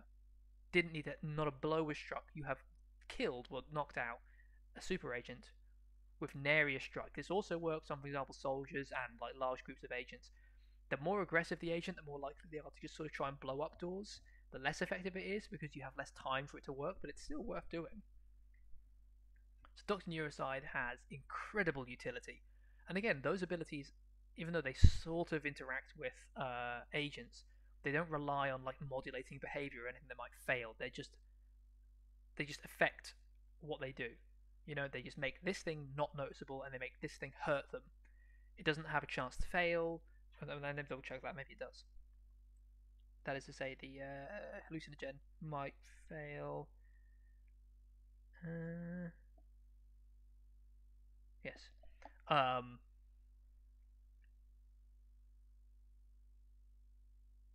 So yeah, Dr. Neuroside, best. She's the one you'd think of the least. She's kind of skinny. She doesn't seem to be very good at fighting, or her abilities. No, they are the best abilities of the game. Her and Jubei between them, but her abilities I think are better because his abilities are it's effectively one ability spread out over 2 different buttons. He can teleport and insta-kill someone. Her abilities have so many applications. I say so many, I basically itemized all of them, but you can see that they have a lot of applications that never stop being applicable for the entire duration of your game. They're great. Okay, we're chewing through these. It's probably going to speed up a bit now because I think I've dealt with all of the particularly complex topics. So next up is Lord Kane. He is the 3rd and final starter minion. He is a melee guy. He packs a fairly decent punch, but he's of the 3 probably the least physically present. He's definitely more of a sort of social minion. He's very good at plotting on the world map again if you fix that. His whole thing is he also, actually now I think about it, he fights, so you can kind of tell how good someone is at fighting by what animation they use. So for example, Jet Chan has the most egregiously Bruce Lee style fighting in the game. A bunch of other minions like the Dirk Masters, John Steele, all of your military minions have a sort of competent fighter, kind of boxing pugilist style. Um, really terrible fighters like the Great Mesmero and valets and scientists have this sort of like uh, what's it called? That sort of like that sort of old style Victorian put 'em up where you sort of wave your kind of wrists at them whilst bobbing on your feet, and you sort of make these very weak, lame punches. And that shows that they're terrible fighters. And then construction workers and people like that, and sort of like low-level agents, have a sort of like guy fighting at a brawl, making some punches, making a kick, not particularly good, but also not weak. The key indicator of this fighting style is they will occasionally do a very weak kick where they sort of like flail their arms and just kick sort of feebly forward whilst making a noise. Lord Kane fights like that, so that should be an indication that he's not a great fighter. He's fine. Um, his skills lie more in his literal skills, his abilities. He has two: Psychic Terror and Smooth Operator. Psychic Terror. He terrorizes his agents. He does this sort of like terrifying glare that causes all agents nearby to enter an animation cycle where they stop what they're doing, their knees buckle, they fall to their knees, they clasp their hands and they beg him for mercy and they shake their heads, and then they'll stand up and run around panicked for a little bit. Only for a little bit. The good thing about this one, and again, it might fail, someone on the edge of the field of ability might not get triggered, but the good thing about this one is it sends them into a specific and unbreakable and quite long animation loop of freaking out and going to their knees. This, of all of the you get a chance to get a few hits in abilities, is probably not only the one you're most likely to use because Lord Kane is available early on and it's a very cheap ability, but also because it's the most like foolproof. They do a long animation cycle where you can just punch them a bajillion times whilst they do this long stupid cycle. So it's very useful, and also just sending them into panic is always great anyway. The second ability is also very good, but not as good as you would hope because it relies on too many circumstances.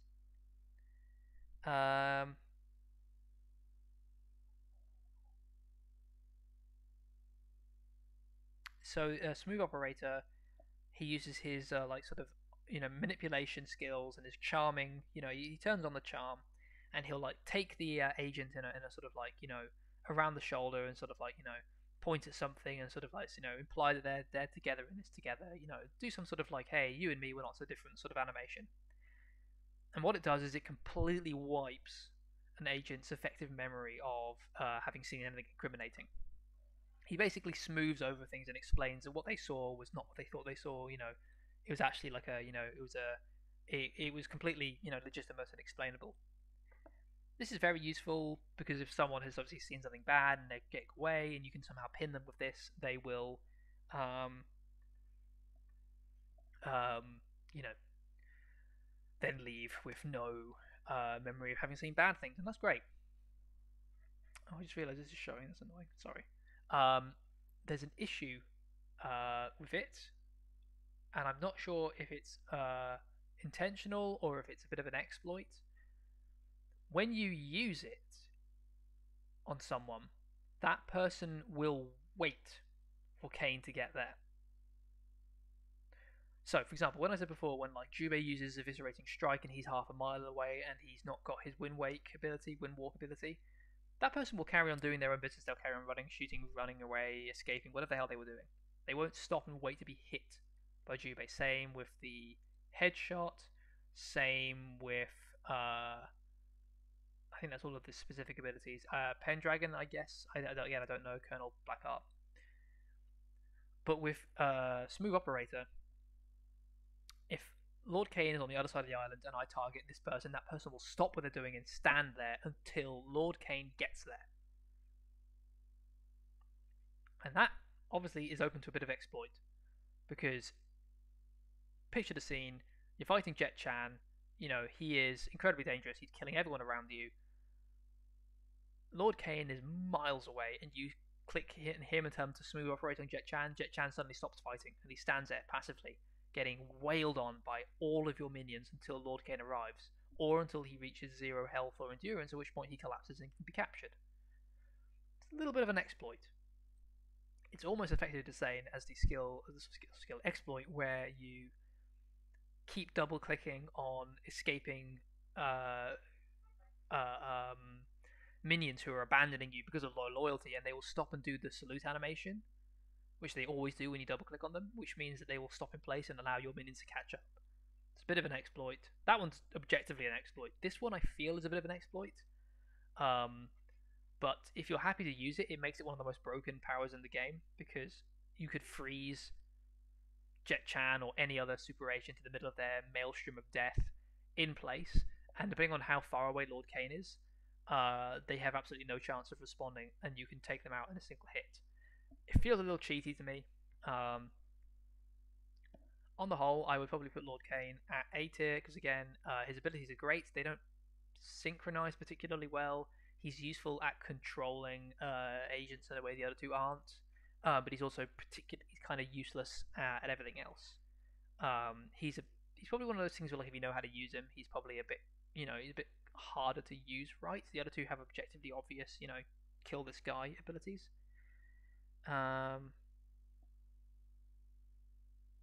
So yeah, the next up is Matron. Now the Matron is beloved of the community of Evil Genius, but I have never really I've always avoided her. I don't know why. I just kind of prefer other other minions, other henchmen. So her whole thing is she's like a crazy old lady. I think she's based off Robin Williams from Mrs. Doubtfire. Um,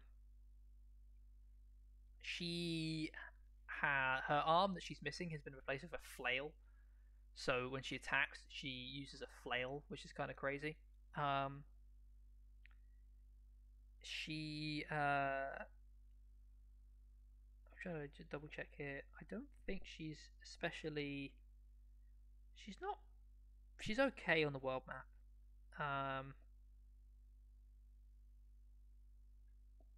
Oh yeah, that's a fun thing. Her whole backstory is that she was like a matron in a sort of like asylum in Switzerland, and she did all kind of crazy experiments on the people there. And she's like an awful human being. But when you choose to collect her, she can be collected from Sweden, in I believe sort of the Skåne kind of area. So I don't know whether that was like a joke or something. I don't know. Anyway, she has two abilities.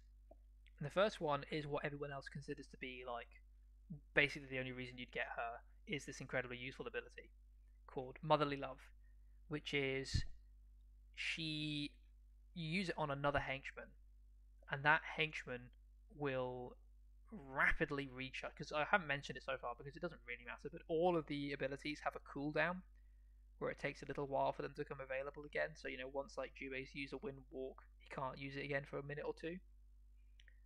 And broadly, this doesn't matter. This is partly why I ignore the matron. Is yes, maybe there would be a situation where doing like two eviscerates in a row or two headshots or two psychic terrors from Lord Kane would be like useful to sort of like control an especially out of control fight, excuse me, or something like that. But broadly, I don't find the recharge rate to be too obscene, and I don't find myself desperately needing to use their abilities with such frequency that I have to track all of their recharge rates. But what effectively this ability does is it hyper speeds the recharge rate of the targeted henchman. So if you had a henchman and you wanted to reuse their ability, use the matron's Motherly Love on them, and they can use that ability again in very short order. That's cool. I guess if you really like the abilities or you have a particular sort of strategy where you keep using one ability, that would be grand, but don't need it myself personally. The other ability is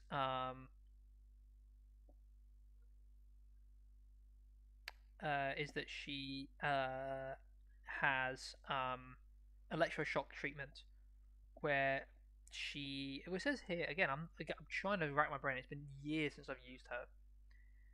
She administers her own brand of therapy to enemies using a hand attachment, draining their smarts. Okay, so I remembered it being like an electrocution thing that hurt them, but apparently it damages their smarts. That's sort of useful, but it feels kind of backwards because if you're already engaging with them with like abilities, then surely the time for like worrying about what their smarts are and whether they can succumb to traps or abilities is past, and now you just want to kill them. But I guess I don't know. It depends on whether or not the ability actually itself aggravates minions. Agents. I imagine it would. But yeah, she's not a bad pick. I picked her at the start because online everyone was talking about how great she was. I don't really pick her these days when I play. Um, I would, looking at who's left, I'd probably put her in B tier. Not because I think she's necessarily like not C tier, but because I want to leave a gap for people who I think are worse than her but are better than Red Ivan. Um, but you know what? I'm gonna move up this guy up to C tier just because, like, again, I don't really know what his deal is, but he's better than Red Ivan. It's unfair to put him in the same group as Red Ivan. So then we have the Great Mesmero, and here's what I talked about all. I don't know how long I've been talking. This is probably like 2 hours long at this point. I think I sat down today and I just started doing this, and this has now gone on for like 3 hours. Who knows? God, if this hasn't recorded, I'll lose my mind. Great Mesmero is one of those things I talked about before, where the how to phrase it, the cost of, in terms of how late you get them in the game, and the cost in terms of experience points does not measure up to the utility of the Henchman.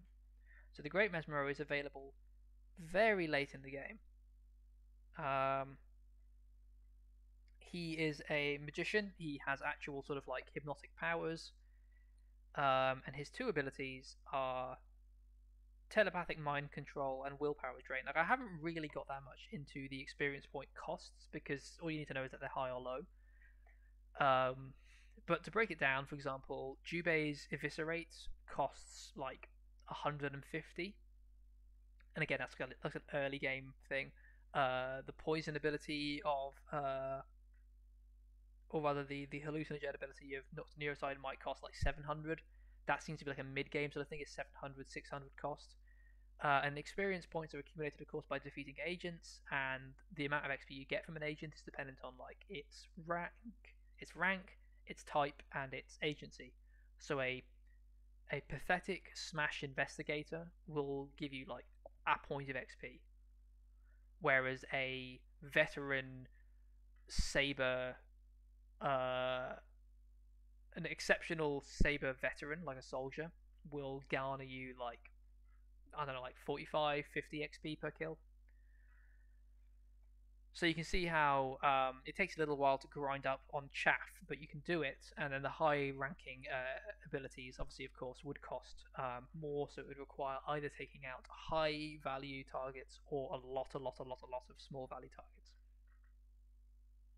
Telepathic mind control, one of the abilities the Great Mesmero has, costs 1100 experience, 1100. That is going to take a lot of work, and you get him late in the game. And he's not a great fighter. He has the wimpy fight animation, and he doesn't have like a native ranged attack. His hypnotic powers don't translate into direct damage. They only materialize in his abilities, and you can't unlock the abilities without the experience points. So they get experience for being on missions as well. But again, like, if that's bugged, then you're kind of what's the word I'm looking for? You're handicapping yourself. And yeah, telepathic mind control. Using his hypnotic skills, Mesmero physically takes control of an agent and manipulates their action. This ability may fail if the target has high smarts. So again, I've used this in the past. I have used it, but I can't remember how it works exactly. I don't remember if you get control of them like they are a henchman, or whether they just like join your side like a minion for a brief period of time. But effectively, you cause an agent to flip sides. It only works if they have low enough smarts, so high level targets such as super agents are probably going to be immune to this. Sort of, I think Jet Chan has fairly low smarts, so maybe he would be vulnerable. I don't know what the cap is. But it costs an incredible amount of money. Sorry, cash. Sorry, experience. And is very situational. Because, like, under what circumstances would I need access to a an agent. You know, what am I going to do with that? So I just can't see myself using it. It's too hard to get, and then when you get it, it could still has a chance of failing if you use it on anyone worth using it on. And then I'm not even clear how it exactly works. That's my fault. I should have double checked that before I started this recording, because I have done it in the past. I've just forgotten because I never use him because like he's useless. He's so hard to get. He's so rare. You can complete games without even. You don't need to get to the level that you can get to unlock him. You can beat the game without. There's no like tier cap where it's like, oh no, you have to be at like 300 notoriety before you can progress. There are some of those. There's like two of those in the game. You have to reach 175 notoriety to complete the first or second mission. You need to reach like 300 notoriety to complete the fifth or sixth mission. He's available at like a higher tier than that, so you don't even need to get to the level that high before the game ends. There's plenty of other henchmen you can be picking that come alongside him. He's just whatever. His other ability is willpower drain, which is phenomenally useless. Willpower drain drains the loyalty of enemy agents by casting a hypnotic miasma that makes all nearby agents believe that their own agency was behind the death of their favourite pet. So it seems to be an area of effect thing rather than a specific person, which is slightly more useful. But loyalty is the most useless stat to target in the game. It's why diplomats rate so lowly on my hypothetical future tier list of minions. When you target an enemy's attention or smarts, not only do you open them to being more vulnerable to traps and other abilities, but also if they reach low enough, they become catatonically confused, hopefully forget what they've seen. That's I can't tell if that's a random thing or a glitch, but sometimes they don't appear to, or they have, but the ring showing what their heat is hasn't gone away. But most of the time they tend to forget what they've seen, become dazed and confused, and allows a valet to gently escort them out of the base and leave them outside. Whereupon, usually by that point, their time will have elapsed and they will leave. It is the bread and butter of non-aggressive minion handling, agent handling. It's great. If you get down to the 0 health, they die. You get down to 0 endurance, they pass out, and you can capture them. All's good, right? If you get them down to low loyalty, they just wander around the island for a bit. They sort of kind of deactivate, but they don't leave. And also, because loyalty is really more of a measure of your own minions' commitment to your cause, it's a thing that you should be concerned about in your own minions. The fact that agents have it is just because like the game has this idea, which I like, of having like universal stats, so everyone has a loyalty ranking. It's not just a thing for your minions. But the application on the non-minion side, they don't defect to your organization. They don't leave the island forever. It just causes them to sort of wander around. And there are so few ways to damage loyalty.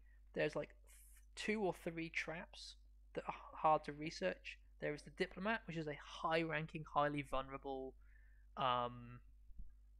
social minion. And then there's this ability.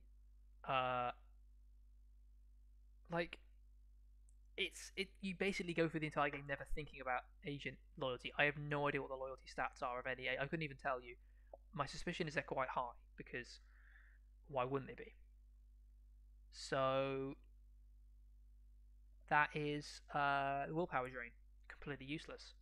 So I'm putting Mesmero squarely in C tier. He is too hard to get, too expensive to unlock his useful abilities, completely hapless until you do, and even after you do, he is only situationally useful, in my opinion. Some people say that he's a very useful kind of utility support character. I don't doubt that, but again, you can beat the game handily without ever even knowing he exists. He doesn't fill a niche that you can't do some other way. Also, he targets loyalty, which makes him a scrub. Moko. I have a soft spot for Moko. He's objectively not very good. For a couple, well, no, he is my Red Ivan.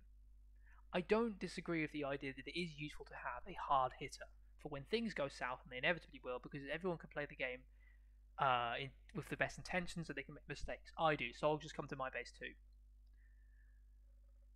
But Red Ivan, I think, is a terrible solution to a terrible problem. Moko, however, I think is a little bit better. Now he is melee, which means you have the classic problem of him having to run into fights. So especially against soldiers, he is probably less useful. Well, no, useful is the wrong word. Compared to Red Ivan, he's still more useful because Red Ivan can go jump in a hole as far as I care. But he has his downsides. Moko is very tough. He's very strong. He fights. He punches. He kicks. He has a lot of health. That's about it. Um, where he where he shines is basically in just sort of absorbing damage from everyone else around him. What he his abilities are a little bit tragic as well, unfortunately. For the simple fact that his first ability, I think it's called. What's it called? Let me Google this. I think it's called. No, the second one's called Monkey Pound. The first one is called. It's called like Bellow or War Cry or something, is it?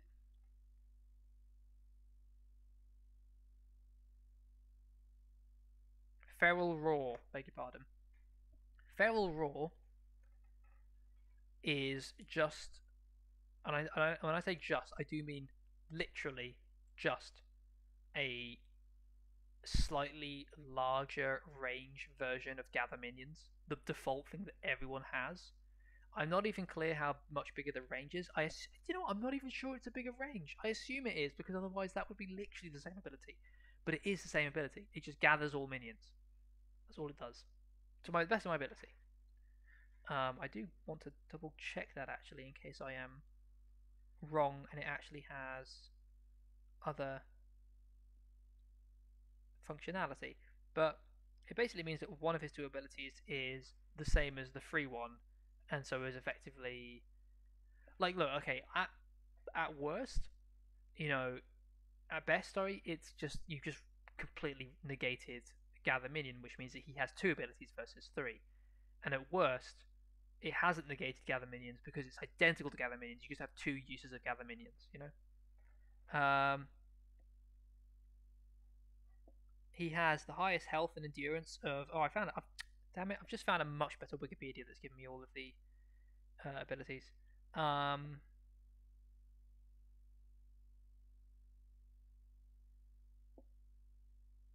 I'm just quickly. Oh, that's interesting.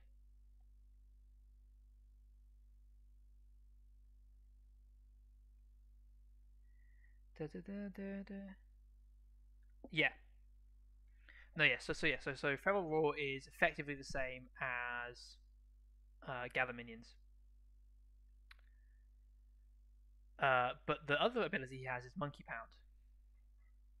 Now, slightly problematic name aside, Monkey Pound basically causes him to punch the ground and cause everyone around him to do the explosion animation where they get flung in the air and then collapse to the ground and have to slowly peel themselves off the floor and stand back up again, but without any like damage to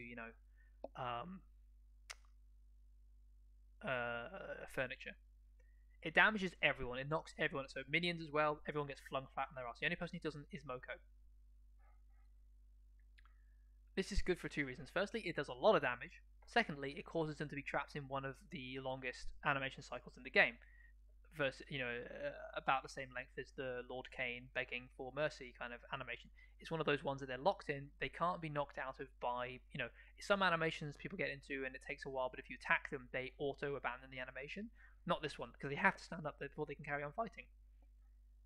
If you can get this right, it's very effective. So, ideal scenario, there's a group of soldiers shooting at your group of minions, your mercenaries and guards and Eli Barracudas there, I guess. They're trading fire. If Moko can somehow get in there from an oblique angle where he isn't being shot at, or even if he is, he has quite high health. So as long as he isn't being solely gunned down, as long as there are other people drawing some amount of the fire, he can connect. He can get in the heart of the soldiers, do ground pound. None of your minions will be hurt because they were all firing at range anyway. Now, while they are standing up, you can do you can do two things. simultaneously, you can send your guys to engage them in melee, which is good not just because maybe your guys are better in melee, but also because it stops them shooting. Their punching is always going to be slower and less deadly than their shooting. So even if this is now a melee brawl and people are still taking a lot of damage, they're going to be taking less damage than they would if the soldiers were shooting their guns. So you can engage everyone in melee, but also even if you don't, even while they're standing up, you can still carry on getting a bunch of free hits and shooting at them from a distance.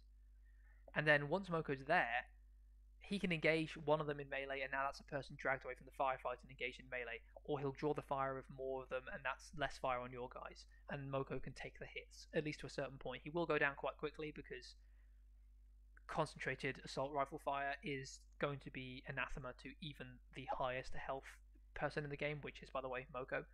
But Moko is a nice, simple tool. He's not blunt like Red Ivan, he's just simple and honest and hearty. He has the highest health, he does a lot of damage, and he's very good at sort of just like taking the hits, and that's a very useful attribute. So for that reason, and the fact I just like the guy, even though objectively he's a kind of weak henchman in terms of like the fact he only really has one ability, but it's a good ability. I'm going to put him solidly in B tier. And so in the interest of wrapping up, because I don't know how long I've been talking, but I have a feeling it is multiple hours, I will move on to see, I'm now on a new wiki to just sort of check my abilities.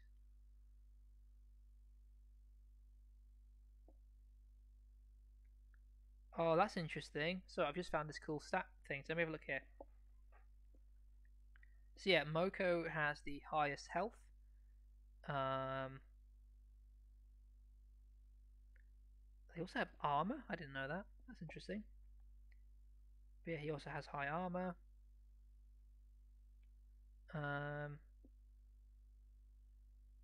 Interesting.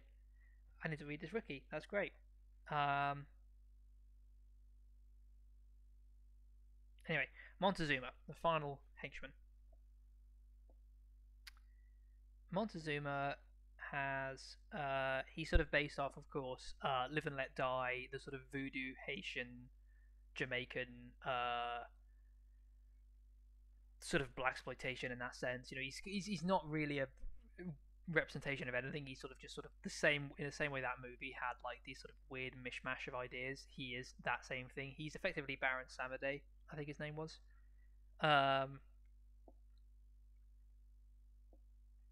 He has two abilities. He's very much like the Great Mesmero, but just better. He's a better Mesmero available earlier. He also is all about sort of mind control,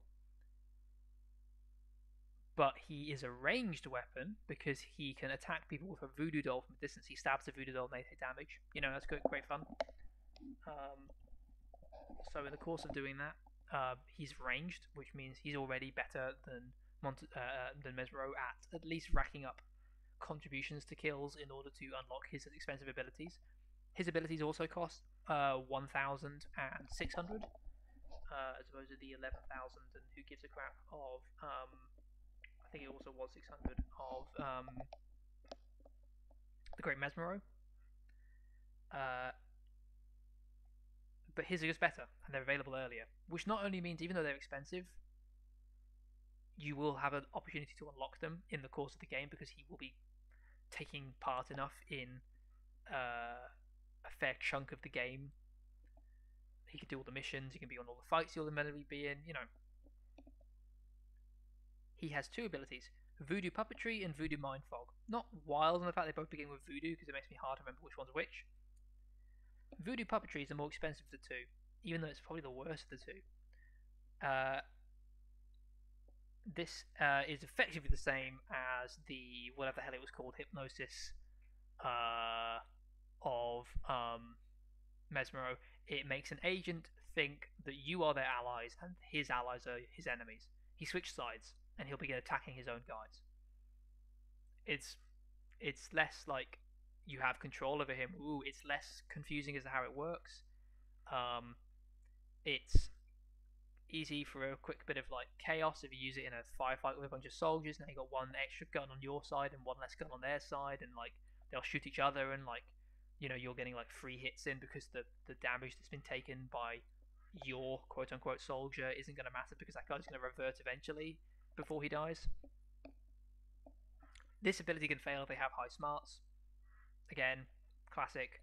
But smarts is something that you're more likely to target, and lots of enemies can have low smarts, so it's not a bigger problem. But it does mean it can fail. But it's worth a go, I guess, if there's a fight going on and Montezuma's not particularly tanky. He can't really deal blows, so if he can get involved in by doing this, even if it fails, it's worth giving it a go. The other ability is Voodoo Mind Fog. Any agents enveloped in this cloud of confusion will forget any evidence they have seen and leave the island immediately. So it's not draining loyalty, which causes them to sort of abandon their mission and linger on the island. They go home. This will work even on super agents. Now, if they have high smarts, it may fail again. So if you can lower their smarts somehow, if you can get Jet Chan to be distracted by a couple of spin doctors, and then Montezuma's waiting until the smarts are low enough and he comes in for the kill, they go home. It works with soldiers as well, I guess, because it seems to be a miasma, which I don't remember. I thought it was a one-person thing, but if it's a miasma, then that's great, because it means, again, you've got that sort of like two-compartment thing that they did with Mariana and the poison. You could do that with a bunch of soldiers trying to break into your base, and if they have low smarts, because they're soldiers, they might have low smarts. That could be it. That could be the end of the soldier incursion. They could go home. That is so useful. Now, all that being said, I tend personally not to use him that much. I don't know why. I think he always becomes available at the same time as Moko and the Butcher, and I've always just kind of preferred that pairing. But actually, I think if I play this again in this new coming year, I will make an effort to make more use of Montezuma, because that ability is very powerful. I have used him in the past. I think I just used him when I was younger and I wasn't really paying attention to what the abilities did because I didn't really understand the way the game functions. I just played it a lot.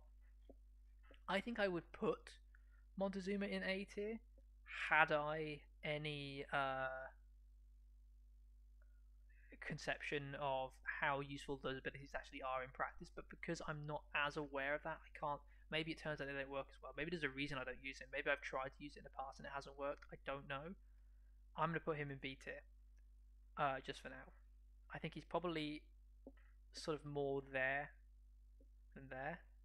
He's objectively better than Mesmero. Mesmero is a more expensive, harder to get, worse version of Montezuma. It boggles my mind that Mesmero is even in the game. Complete waste of a henchman. C tier might as well be, doesn't even need to be here tier.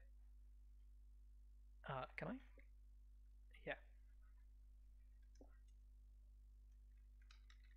Just call them invisible tier because they just don't need to be there. And that is my tier list, I guess. I'm pretty happy looking at this over. I would be interested in doing this again for minions. I don't think it would take nearly as long because there's not so many things to explain. I say that, I probably would end up rambling for hours. I have no idea how long this is. God, I hope it recorded. But yeah, that was my tier list.